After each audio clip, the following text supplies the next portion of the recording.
Good afternoon, everyone, and welcome to Mondays at Murdoch. It's wonderful to have you all here with us today. We have with us Faiza, who will be talking about the academic writing skills. For those who don't know me, I'm Megha. I handle partnerships at Murdoch University, Dubai. And I believe you're receiving a lot of emails from me, so you might be familiar with my name.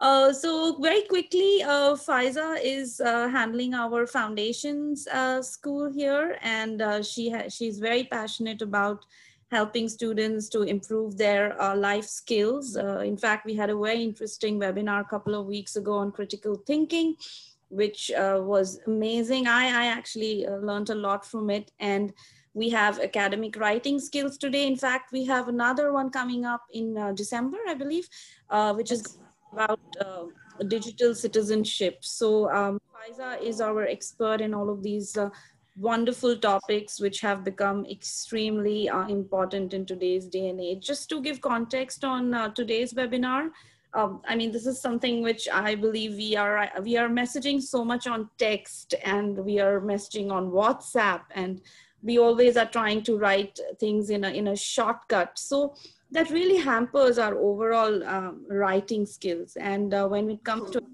writing in the university, it's a completely different matter. So I hope this workshop is going to help you all. A little bit of housekeeping while Faiza takes you through the entire workshop. Please reserve your questions towards the end. Feel free to type them on the little Q&A box as you see below the screen. However, towards the end, last 10 or 15 minutes, we would dedicate on answering all your questions. So welcome all again, and thank you so much, Faiza, for being here, and it's over to you. Cheers, Megha. So hi, everyone. A very warm welcome to all of you. Thank you so much for joining us today and taking out the time for academic skills development for yourself, which I hope would be enjoyable as well as useful for your current and your future university studies.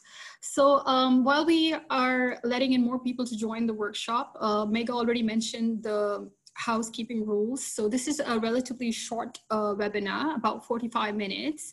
I'll be taking you through the different expectations of academic writing and different tips on academic writing, which will help you in your future when you go on and actually become a university student, or if you already one, it will help you while being a university student. So we will have some time at the end, hopefully, to reflect and for you to make comments or via chat if you have any questions. So throughout the webinar, you do have to keep your mic muted. I will also post my email address at the end. If you want to take the discussion beyond the workshop, I'm more than happy to answer questions. I'm very passionate about academic writing. So feel free to email me anytime and I can clarify things for you and we can have a discussion on academic writing and skills. So who am I? Megha already introduced me as the Foundation Program Coordinator at Murdoch University, but why academic writing? I've had a lot of close encounters with academic writing. I have been teaching it, designing courses for university level for several years and teaching it at different levels as well in different universities. I have been an editor of school textbooks as well, and on the editorial board of an academic journal, which is for higher education. So I've looked at academic writing from that perspective too. I've been an EWET examiner, that is a TWE test that's the TOEFL part of the writing part of the TOEFL test that students take to get admission into universities. So for a whole year, I was the sole examiner in the UAE and also an instructor. So I have seen the writing challenges that students face, especially when transitioning from school to university level, very closely. I currently teach academic writing and research and academic skills and also information literacy skills at foundation level, at undergraduate level, at diploma level at Murdoch University. So once again, I see academic writing happening every day and the different challenges the students face and the different problems that arise and how do we solve them. Currently, I'm engaged in a research project, which I'm conducting research in the UAE. And what we're looking at through that research is what are the academic writing challenges of first-year undergraduate students when they come fresh from school to university. What are the problems that they face while writing? What are the problems that teachers report, their lecturers report that they're facing? And then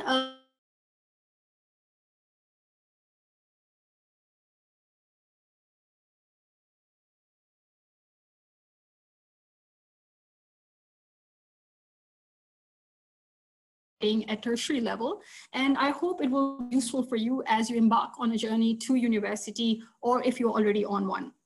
So let's kick off by mentioning our essay writing competition. It's the very first essay writing competition that Murdoch University Dubai is holding. You have two topics that you can select, one of them out of these two topics, to discuss what skills and practices we should invest in to ensure the survival of our species. I think it's a very pertinent topic right now, very relevant, especially due to the circumstances. Which technology-based skills will be most required over the next 10 years to succeed in the workplace? As you see, technology has been pushed far and beyond, whether you are in school or whether you're a teacher or whether you're at university or whether you're working. We have made this a sudden, massive change to learning online and teaching online and communicating online. So if you choose the topic which is relevant to you, which you feel a lot more about, and that is and it's an academic writing skill on its own, always choose topics. If you have the choice, go for something that you are more passionate about so you'll be more successful. There's certain rules to this competition. You have to write between 350 to 400 words. The deadline is the 2nd of November. You have to email it to us. You have to name it in a certain way, the document. You have to uphold academic integrity, language and writing rules, and you need to include a reference list. That means that you will be looking at other sources to put into your essay. Now, the reference list does not include the word count that I just spoke about. That's 350 to 400 words. So the reference list is excluded from this. So be careful about that, right? So today's workshop is essentially not only going to help you, what we're trying to do today is that we're going to help you actually succeed at this writing competition. And not only that, we're going to help you, give you academic writing skills that will make you excel at academic writing at university, or even if you're in the final year of your schooling. So nothing's going to write by itself if you just sit and wait. How are you going to write that essay for the competition? You're going to start your draft today using the tips that we're going to share with you. And one hint is that I'm one of the judges, so it will help you to take my insights and also apply them when you are actually writing the essay for the competition. So the focus for today is academic writing skills at university. What are the expectations and an overview of those skills?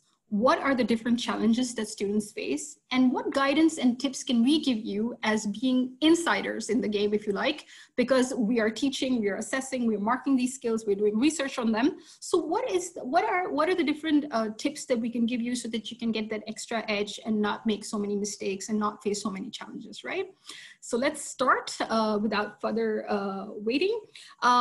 What is the value of academic writing? You have to be clear about that first. And what is the expectation at university level? So I sometimes hear conversations which say, like, you know, we are actually, we have new ways of communication and we are constructing knowledge in different ways now. And we are reshaping our traditional notions of writing and literacy. And that's what research also shows. But this does not mean that academic writing is becoming redundant because of technology. It means that academic writing is now morphing into a different context. For instance, more and more lecturers are using collaborative writing, using wikis or Padlets. We are using academic writing support like Grammarly or Studiosity, where students can actually assess their work and get feedback and fix it further before submitting it. Then students are running their own writing through plagiarism checkers. Or more simply, for instance, we used to teach students how to write formal letters, and now we're teaching them how to write formal emails, because we get a lot of emails which have no subject or which don't have a proper tone or what have you. So academic writing is morphing along with technology, but it still plays a very central role in the teaching, learning, and assessment processes in higher education. And students need to learn it to be successful at university level. So that's a given, and that's what research shows. However, according to research, it also shows that it's a very complex technique, and it poses a lot of challenges, especially in international settings and campuses where we have a lot of ESL students. We have students coming from many different schools, and their skills might be at different levels before they start university. So what kind of writing can you expect at university, and what are expectations from you? Why do you do it? What is the value? So you would be required to do weekly tasks at university, just like school, unfortunately. You would be writing assignments, you'll be writing essays, you'll be writing reports, you'll be writing executive summaries, you'll be writing research papers, you'll be writing lab reports, and many other formats which use academic writing.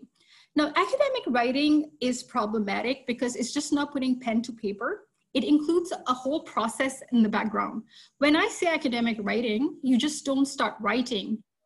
Read academically, you are required to search academically, you're required to sometimes collect data at university, you're required to evaluate the credibility of sources, you're required to create reference lists. So these are different aspects and facets of academic writing, and depending on how much experience you have with them, you might be good at some parts and you might not be so good at some parts. But when you come into university, you're expected to dive into all of this. So students feel very challenged at times. So what you need to do is equip yourself with these skills to be successful at university. What academic writing does through these assignments and different kind of genres is that it clarifies your thoughts, and it helps you process information as well. So another reason why academic writing is so important is because it helps you create logical arguments and analyze information, and it helps you give evidence for your point of view. The third reason why it's important at university is because it helps the lecturer or the tutor assess your learning.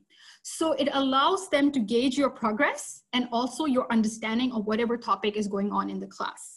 So we have established that academic writing, and even with the change in technology and how it's developing so fast, disruptive tech, and in the way we construct knowledge is different now, but it is still an essential, it's like a backbone skill at university level. So research shows that students in university face a myriad of academic skill challenges, especially first-year students, such as academic presentations, collaborative work, time management, communication, interpersonal skills. But most of all, it is academic writing that students struggle with, because it is just not writing the text, there's a lot that goes with it. Interestingly, what we find is that although teachers report that all of these challenges that are in front of you in the slide occur, students don't realize that they make all of these mistakes. And sometimes teachers feel, well, we give them feedback that maybe your introduction is lacking a punch, but they don't realize that they make the same mistake again. It's because the students don't realize that they're making, they have these handicaps and they are weak at these different aspects of academic writing. But what we find is that the teachers report it, and we also find it in the students writing text that actually these problems occur. So not all of these problems will be there for all students, but there will be a varying level, but you need to be prepared to actually tackle all of this together for academic writing. So broadly speaking, these are the main academic writing challenges reflective of the work that university teachers receive, and I'm going to further discuss them in a moment. So these were the challenges, and now we're looking at what does academic writing entail. Do you see something funny? The issue is that what academic writing is exactly what the challenges are. So what does academic writing do? There's a quote on the top of the slide. Writing involves many tasks, not just generating text, and that's it. So it's just not that you will start writing, you need to think about different issues. Issues like what? Academic integrity.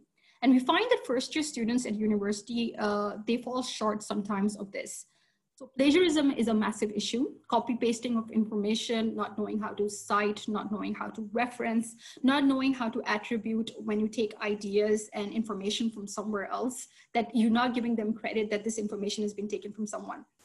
There are further issues beyond plagiarism, and sometimes they're like collusion. When people get together and write, they don't realize, they think they're doing group work, but they end up plagiarizing information from each other. Then there is ghostwriting, which you might have, some people might follow you on Instagram saying, oh, we'll write your essay for so much money. And that goes against everything that academia is built on. It breaks all the rules of academic integrity. And what we teach you first and foremost at university is that you have to uphold academic integrity.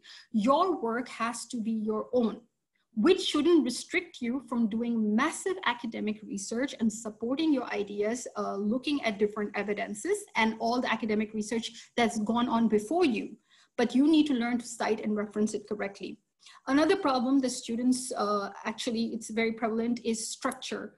So coming in from school, we might feel that, you know, there's a basic general structure of an essay, and that's what I'm going to apply. But when you are going to write an executive summary, for instance, it's going to be very different from how an essay looks. So you need to be very clear about the structure of the genre that you are expected to write in. And that, because that's going to actually create the format of your entire write-up. Research. Now, we're not used to academic research. What academic research is when you're not collecting data, you're actually looking at people who have gone out into the field and collected a lot of information on the topic. So you need to go back to their readings and see what data they have collected and bring it into your own writing. So academic research has its own rules, and sometimes students get so stuck at first year because they don't know where to look for sources. They don't know what kind of sources they should be using, how to see if this source is good enough for my write-up or not, and how many sources to use and whatnot.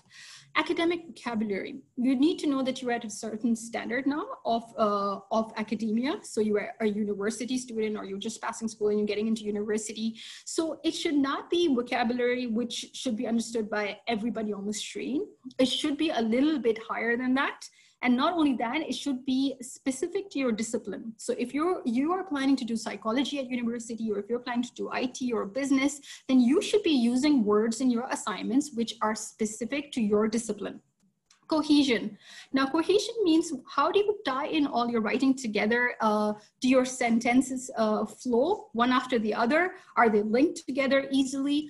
Is there flow between your paragraphs and within your paragraphs, from idea to idea? Or do they just come along as independent sentences and they just feel, the reader feels that it's just copy-pasted? Introduction and conclusion. I often hear lecturers say that the introduction was lacking punch. I didn't even feel like reading further. Or sometimes we'll feel that conclusions, they just, the writer leaves you hanging. There was nothing that ended your entire essay. Thesis statement and topic sentence. You have to remember in academic writing that it's not like speaking, okay? It's not colloquial language. You are not talking, you are writing. And when we are writing, we are at a disadvantage, actually. Why? Because you are not visible, your facial expressions are not visible, your hand movements, your gestures, they're not visible, your intonation of your voice, the rise and fall is not, you can't hear the writer. So what you need is, apart from your vocabulary and how you phrase your sentences, the only tool that you have is the structure.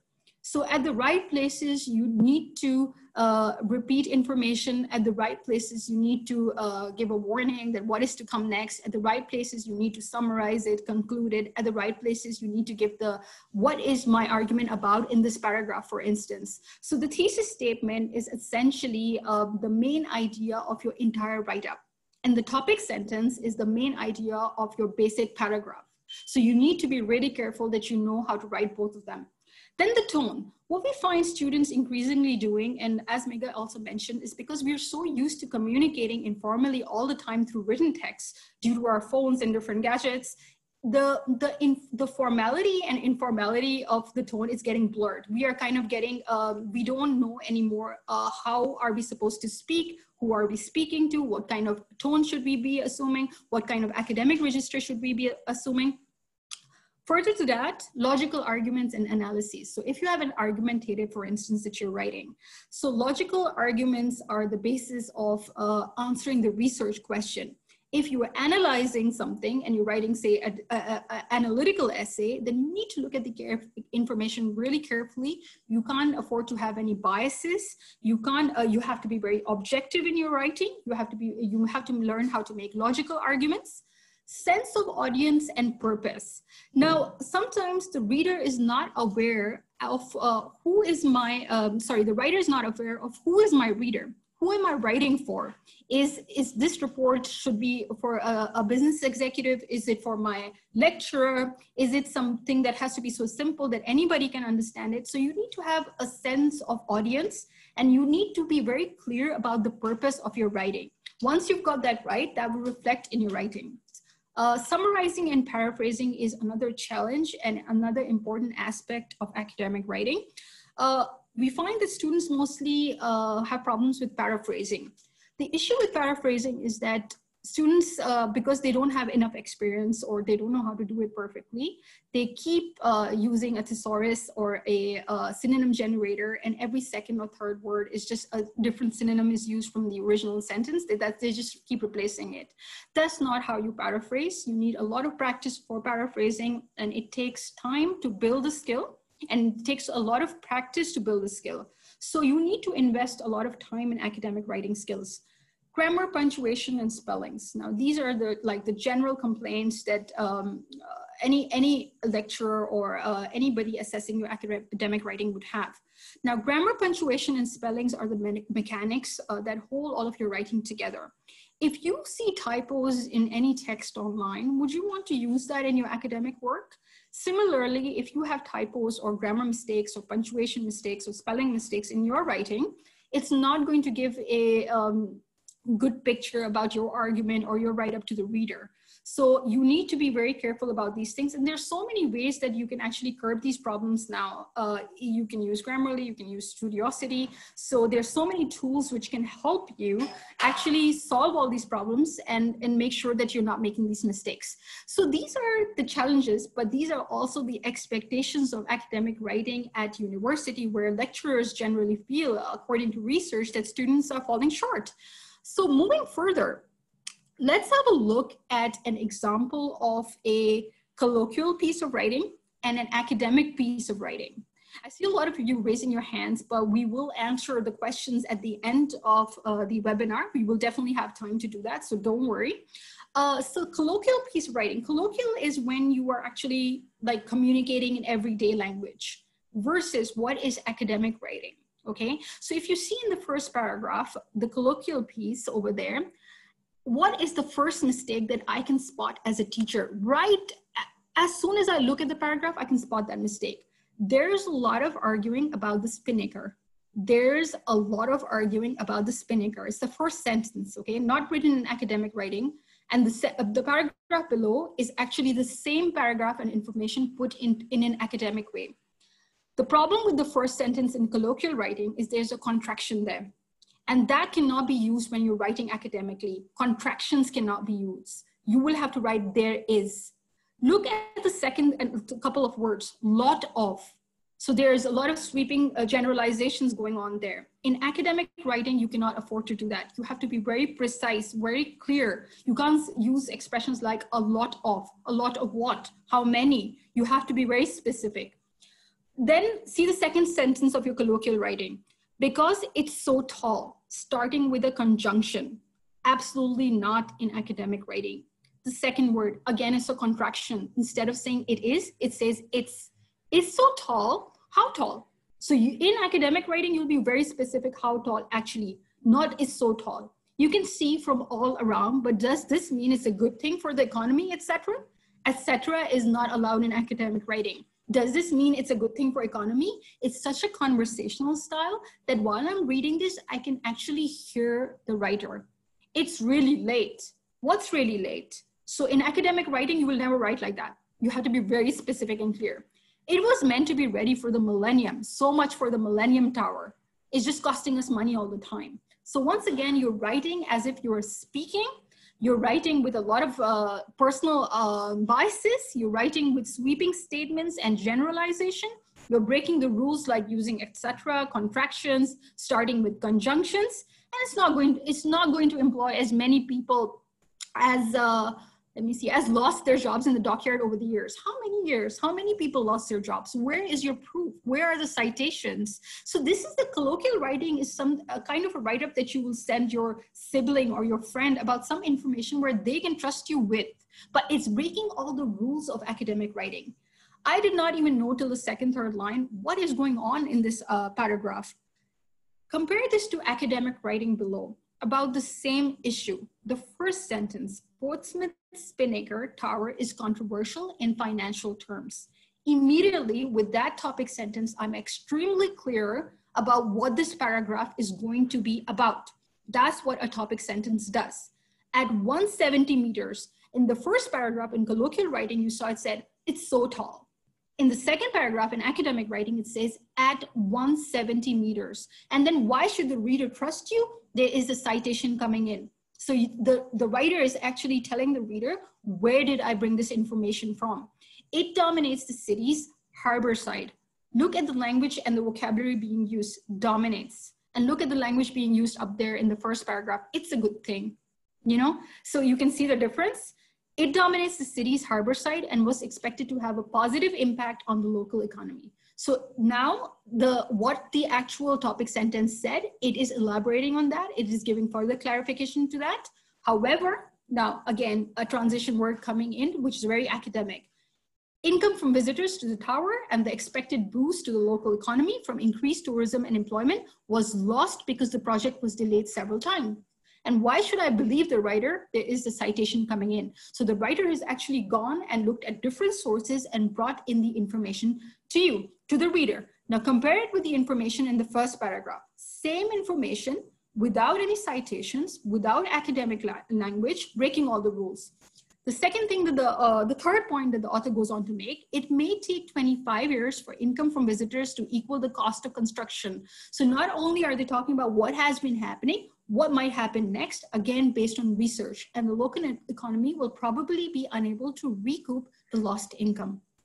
And look at the last sentence in the first paragraph, and it will take ages, starting with a conjunction and a contraction. It will take ages for them to get back the cost from the people who go up it, as compared to the last line in the second paragraph, and the local economy will probably be unable to recoup the lost income.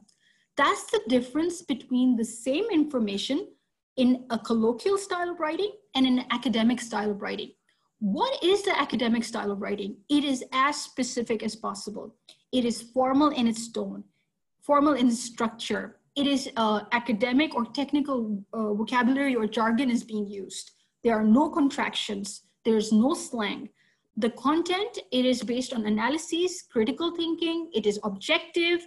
It is paraphrased. It is summarized. It is cited correctly. The sources I'm imagining should be credible if you went on to search for those sources. There's a topic sentence used, so the structures are absolutely right. And it is objective information, not based on feelings. When compared to this, when you write colloquially, like what is happening in the first paragraph? It is judgmental. It's breaking all the rules of writing. It's as if it's telling a story. Me or I is at the middle of that paragraph. So you're just commentating on whatever you have heard or you've read somewhere. You're relating your experience and your personal views along with it and your feelings. And there is no argument based on logic, or there is no argument based on research there. This is a very clear contrast of how you can write the same information in a colloquial way and how you can write it in an academic way. And it's very important to write the way that the second paragraph is written at a university level. If you notice, I put the link of where I got these paragraphs from, because again, citation and referencing is very important. So moving on. As a basic but useful method to follow the academic writing, what are the basic academic writing rules? How should you attempt any task? This might apply to different kind of genres that you're writing as a general rule. So the academic writing triangle will help you navigate through any writing task, broadly speaking. Understand the question first. Understand the task at hand. Is it asking you to research? Is it asking you to back it up with evidence? Is it asking you to analyze anything? Is it asking you to argue a point? Understand what kind of information you might need to collect. Secondly, the sections of the research or proposal or your argumentative essay or your lab report. So you should know what is the genre that I'm expected to write this question or answer this question in.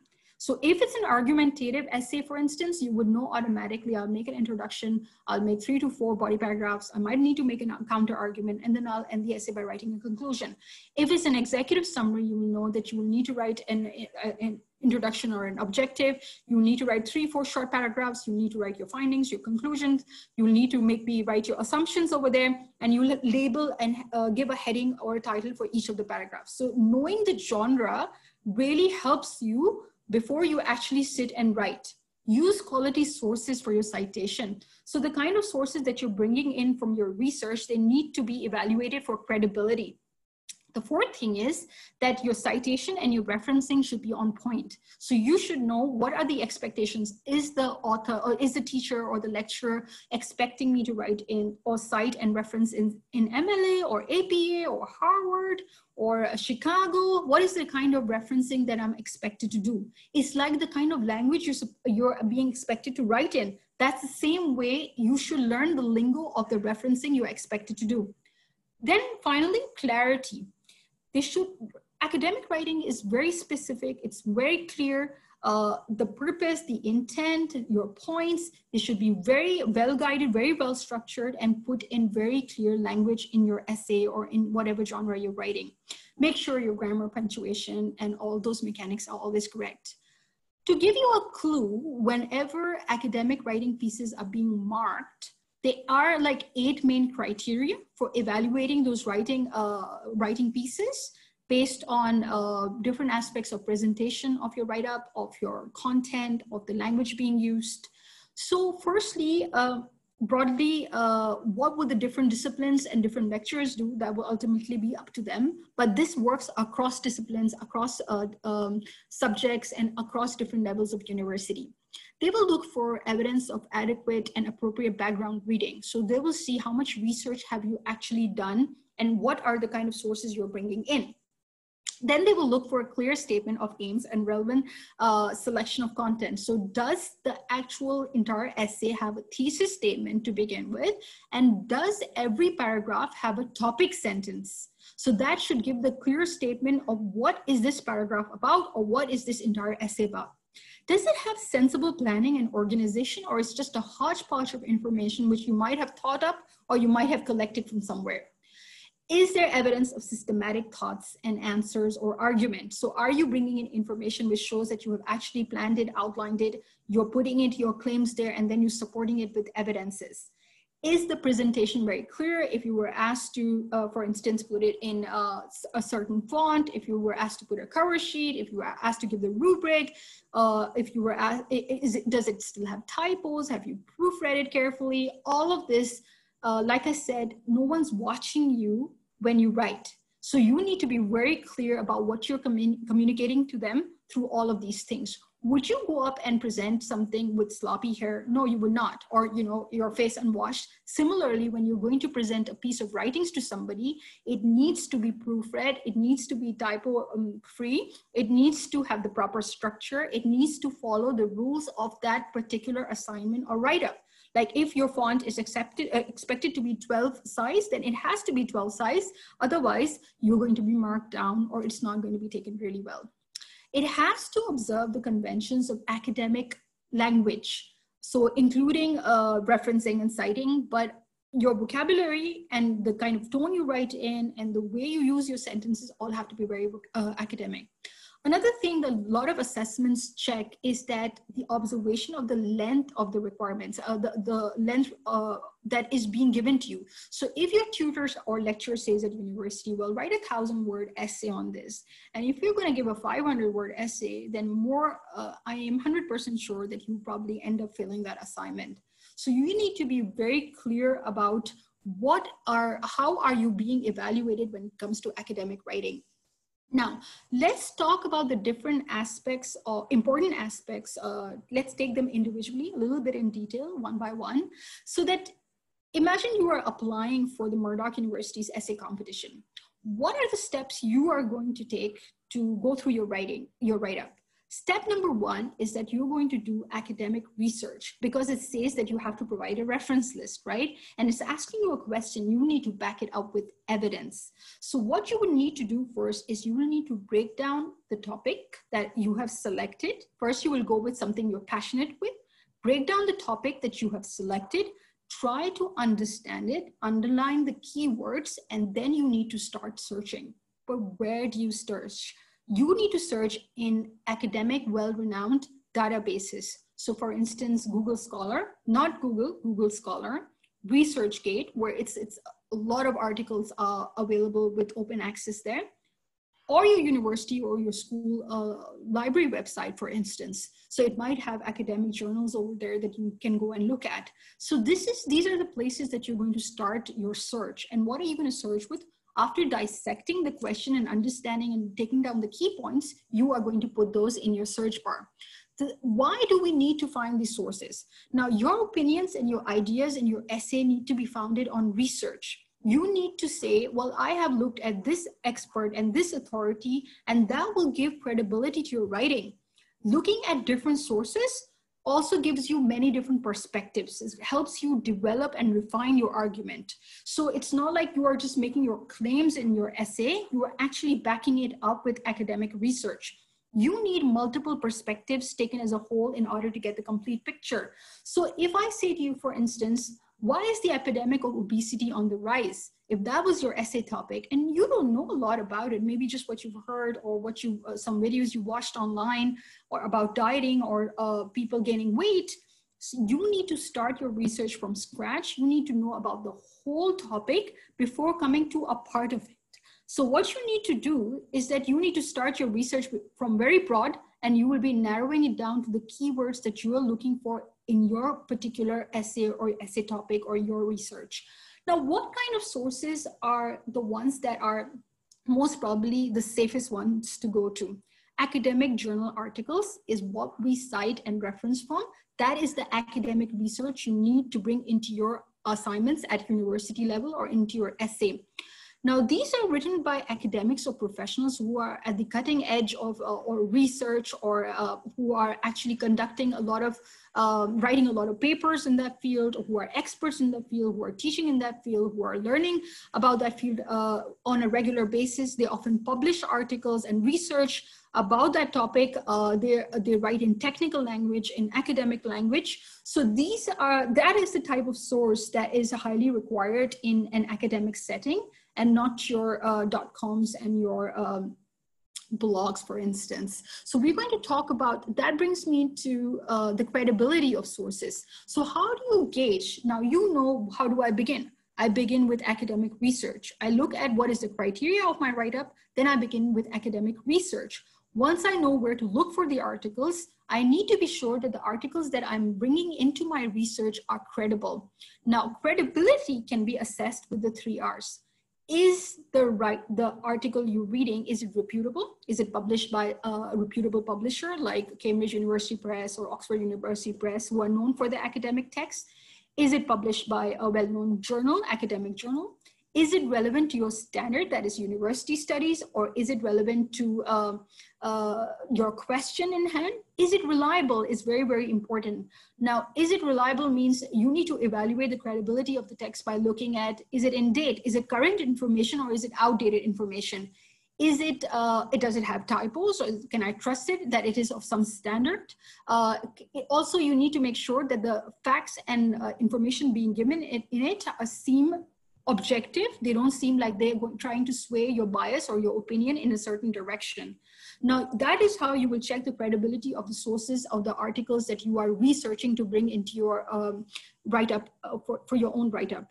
One thing is Wikipedia. Be careful not to use Wikipedia ever, because this is a screenshot from Wikipedia. Wikipedia says that Wikipedia is not a credible source. Wikipedia is increasingly used by people in the academic community, unfortunately, from freshman students to professors, as an easily accessible tertiary source of information about anything and everything. However, citation of Wikipedia in research papers may be considered unacceptable because Wikipedia is not considered a credible authoritative source. So when you will gauge Wikipedia against these 3 R's, it will fail the test. right? So you cannot cite or reference from Wikipedia in your academic articles. Please don't ever do that at university. When you've collected all your information, you're going to read, read, and read. And reading is an art at university. I'm quickly going to go through it. Skimming, scanning, note-taking. As a university student, you won't have time to read all 17, 25, 30 pages of every article that you have downloaded. You will need to know tricks. What are those tricks? For instance, if you're writing a summary, just read the abstract, which is a summary of the article. Read the introduction, read every first line of all the paragraph, each paragraph. Skim through the findings section and the conclusion, and there you go. You can just write a summary. You don't have to read all the 26 pages of the article. So reading is a skill. It comes with time. You should know how to do it so that you can save your time and get through as many articles as possible. The next stage in academic writing is, and if you're writing your essay for, say, the competition, it's a step 4 will be planning and outlining. Which ideas am I going to use actually in my essay? Where am I going to place them? What evidences will back them up? What article and which information is going to back up the ideas or the claims I'm making in my different parts of my essay? So as you can see, you will untangle your writing process and your thoughts and all the information you've collected, and you will make it into proper notes, a map of what your essay is going to look like. So this is done for a number of reasons. Firstly, it will help you process your thoughts and understand what needs to go into your essay, where will it be placed. That also shows you, is research lacking in any of the parts, and do I need to bring in and look for more sources? If you can get feedback at this stage from your peers or from your tutor, that will be really helpful, so that those problems don't arise when you write the actual essay and can be eliminated at this point itself. Now, after you have collected your sources, you looked for their credibility, you dissected the question, you know what you're going to put in through your outline and your brainstorming, you're going to sit down and write your introduction.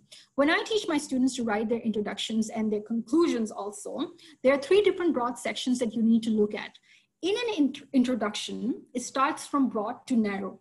The first section would always be a hook, a clincher. Put in a fact, put in a figure, bring in a quote, bring some statistics, an eye-opening fact. It will hook the reader to read on.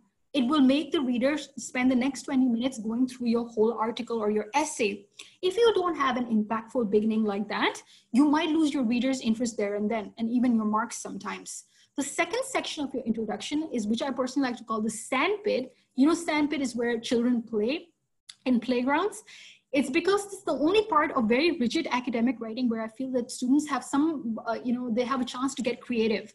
Because the introduction is supposed to establish facts, give you background information, supposed to lay the stage for the reader to receive the information that's going to come in the ensuing paragraphs, the writer can actually choose which parts or which aspects of the topic to focus on in this section. And please know you can bring a citation in the second section of your introduction. The last and the most narrow section of your introduction is specifically what your whole essay is about, and this is the thesis statement. The thesis statement should not be more than 2.5 lines, ideally. In a crux, in one sentence, tell me what your whole write-up is about. Hit all the main points, what the different paragraphs will be talking about, and put them in your thesis statement. It's like a mental map the reader will have before they actually receive the information of the body paragraphs. So this is an inverted triangle. Flip it over and you get your conclusion. Section 1 is your paraphrase thesis statement. Start with the narrow. Then you're going to go broader by summarizing all the key points that you brought in the entirety of your essay. Summarize all the key points there. At the end with a bang. That's the broad part of the conclusion. So ask a provocative question, give a warning, call for some action, suggest some results or consequences. If we do not stop this now, global warming is going to do what? So some kind of a result or a consequence. Leave the reader thinking with some food for thought. What you must not do is use the concluding paragraph to finish off additional points of your essay. So that should be finished in your paragraph that comes before the conclusion. Also, never introduce new points in your conclusion. Never bring new citations. Drafting is very important, and I want to go very quickly because I want to give you all these points. Students think that they can just create a product, just write it once, and that's the product. I'm submitting it 2 minutes before the submission deadline. Writing is a process. It happens in stages. If you want the final product to be perfect, you've got to refine it at every stage. So what it's going to do every time you write a draft, after that you can get some peer review or tutor review, or at the very least you can look at it, come back to it the next day, fix the problems with a fresh mind and look how you can further make it better. So each draft improves upon the previous one. And the final draft is simply the last draft that you're going to submit. So please do it in stages and treat it like a process, not a final product that you create at one sitting and one go. The next thing about academic writing where students make mistakes is that sometimes their arguments or their analyses is not very logical or it's not very objective. So you need to make sure what are logical fallacies. Are you falling or getting trapped by them? Is your writing just a lot of logical fallacies, or does it actually depend on you having analyzed your information, you not having any personal biases? And the key ingredient for that is to bring in supporting evidence from academic research of high standard like journal articles. That's extremely important. And the more you read logical arguments being constructed, and the more you read, the more better analysis you'll be able to make on any topic, you'll be able to write better as well. Please remember the input skills are reading and listening. And the more you read academically and the more you listen to academic lectures, the better you will speak academically and the better you will write academically. The next thing is citation and referencing. Now this ties in together everything. If you have brought in information from outside to support your evidences, which you cannot do without in academic writing at university, then you have to tell the reader, where did you find these sources, or whose idea was it, whose intellectual work was it? If you don't credit the person who wrote the piece in the first place, you are actually plagiarizing or you're stealing their information, whether you meant to do it or not. So knowing the rules of citation and referencing and the type of citation referencing, like I mentioned before, MLA, Chicago, or psychology students use APA, what is expected, and you should know the rules and really carefully learn them. If you don't, you will fall into academic integrity issues. Academic integrity is the opposite of plagiarism. You have to uphold it at all times in your university writing. When you are plagiarizing information, it means you're essentially copy pasting, or you are cutting corners, or you're going against regulations of the university or your institution. When you are actually bringing in info from somewhere, you are passing off other people's ideas as your own, and that is just not allowed at university. Please be very careful. Academic language covers a lot of things like grammar, spelling, sentence construction, vocabulary. I often see that fresh students, they make mistakes of rambling on and writing a sentence, which is, believe it or not, I've seen a sentence written the entirety of the paragraph, one single sentence. So write in simple, short sentences. Use proper academic vocabulary, make sure that your grammar is all correct. And students, fresh students often make mistakes of articles, subject-verb agreements. They also make singular plural mistakes, believe it or not, at university. So these have to be ironed out before you start writing your university assignments. The genre, we've spoken about that, is very specific, and it regulates how your writing will look and the format it will be in. And you cannot apply the genre of one writing to another writing. That is, it's not going to work out well. The last thing that I want to go before we talk about editing and proofreading is cohesion.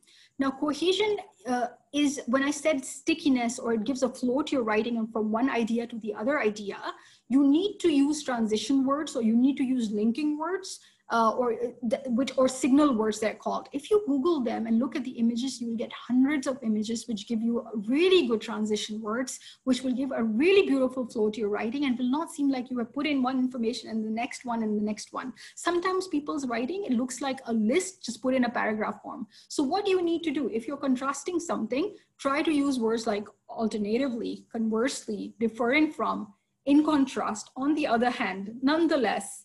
If you're trying to emphasize something, use words like indeed, or especially, clearly, undoubtedly, unquestionably.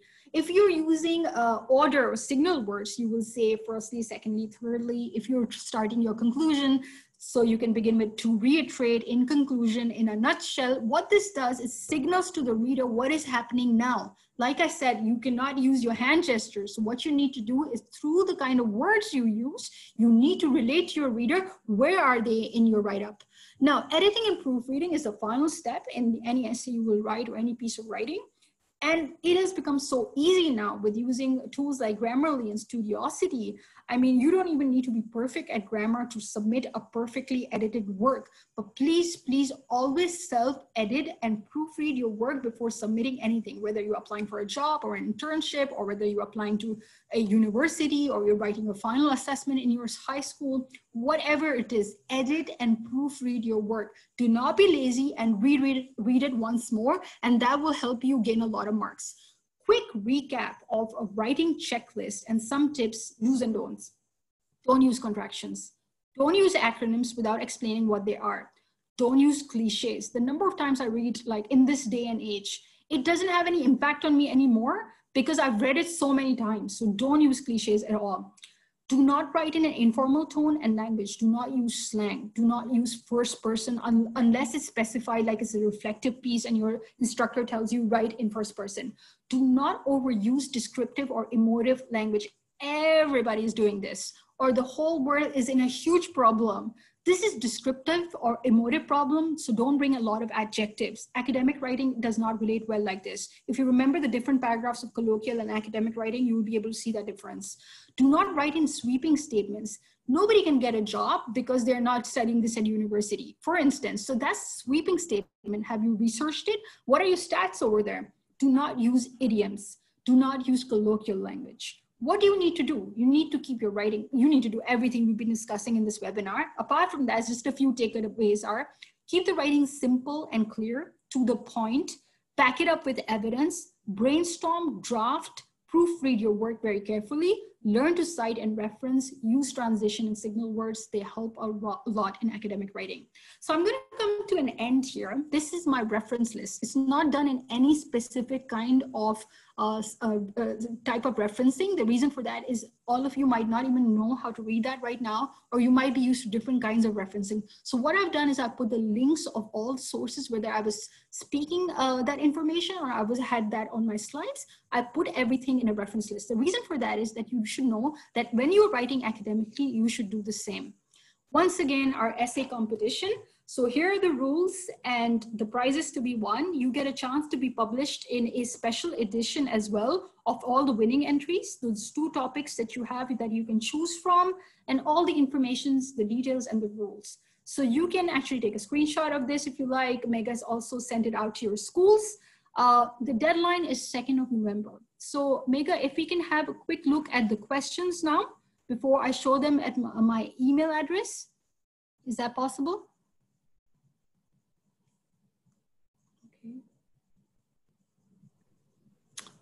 Okay, so we have a question here by an anonymous person. Sorry, Mega. So should I just read this question? Yes, please go ahead. Okay.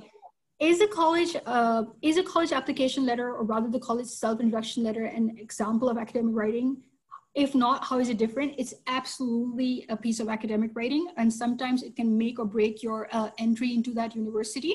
So not all universities require a letter to be written for admission, but if they do, then please write academically and follow all these rules that we have been discussing. So another question is, can participants not affiliated with a school join? Mega, I'll let you answer that.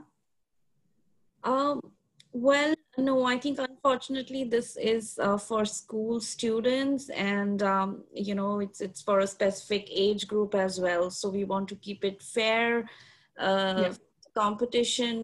So yes, it's very specific to basically more than schools. It's about the age group. So if someone falls into that age group, then that's fine. But otherwise, it's yeah, mostly for schools. Guys, if you have any other questions, please feel free to type in. I think there is another question about reference in the chat box. What format are we supposed to use for the competition?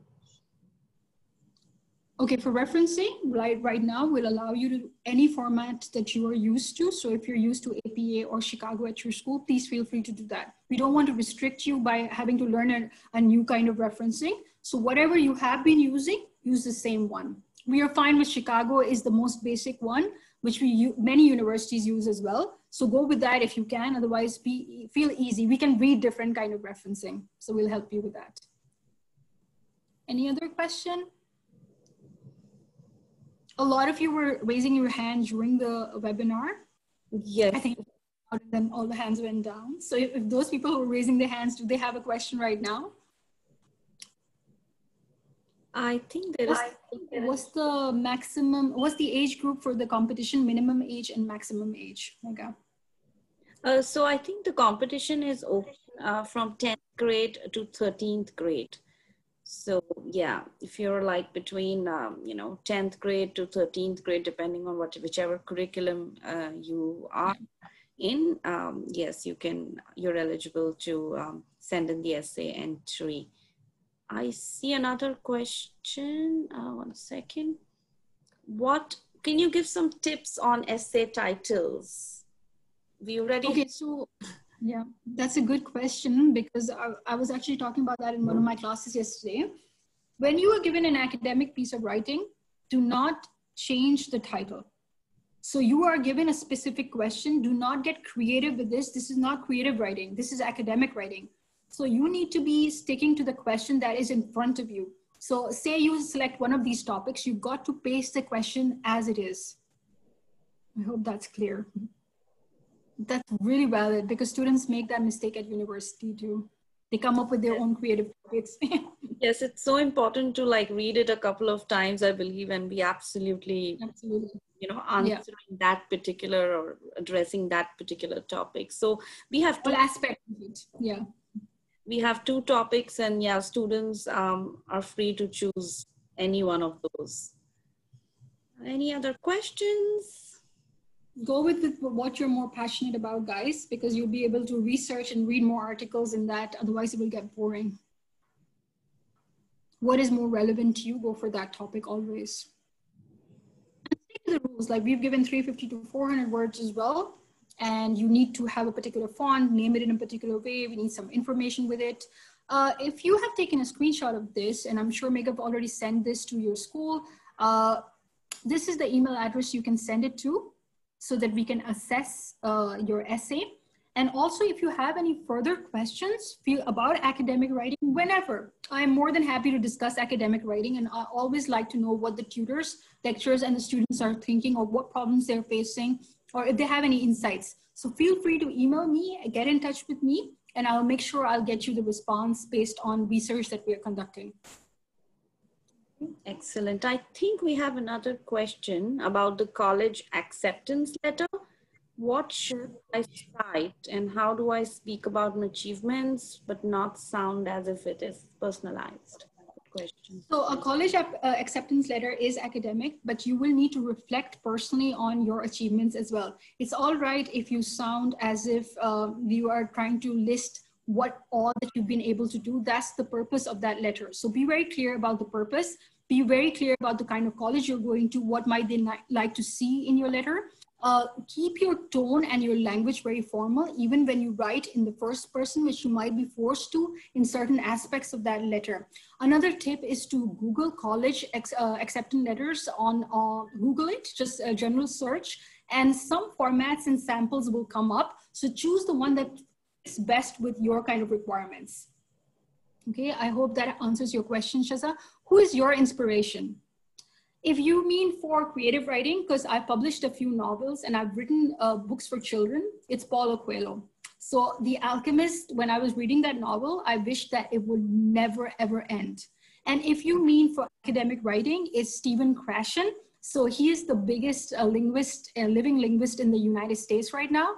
And I got a chance due to COVID to speak to him a number of times and interview him. And that was just like a dream come true, because he's the guy I used to cite in my master's thesis and so on. So it's just, he's a wonderful academic writer. So that's my inspiration. Have one so that you know what to aim for as well. That's a great question, Rob. That's really good. Okay. Anything else, guys, before we end? So my email address is there. You have the rules of the competition. You can reach out anytime before you actually send in the competition as well. And if any question comes later on to you, and if you're a bit shy about asking. Yes, thank you so much. almost Cheers. time now, and thank you everyone to participate today. And I hope there's a lot of takeaway. There's definitely lots that I have picked up on as well. Also, please stay tuned for our next webinar, which is on which talks about depression and powerful tools to deal with it. And this is not just for teachers or parents; it's for all of us, for students, professionals, it's for everyone. Little tips and ideas on how to deal with depression. So that's what we have next time. And I really hope a lot of you attending today will send in your essays. The prizes are very, very interesting. Faiza, do you want to talk a little bit about the prize? Apart from the 2,500 vouchers and things like that? Okay, so that is an incentive on its own, but for a writer, the real reward is getting published. And we will be publishing the winning entries, and you will get a chance to have it, like if your school will acknowledge it, Murdoch University will acknowledge it. So that's a really good chance, which will help you actually set up for your university applications. You can always say you were published by a proper university. So it's going to be a real feather in your cap, guys. So go for it. It's not as hard as it looks. Yes, and also we would be publishing, a small, like an interview of what your experience was for the winner. And our school newsletter, which would go out to all the schools in the GCC. So it's a very good incentive, I believe, for the students.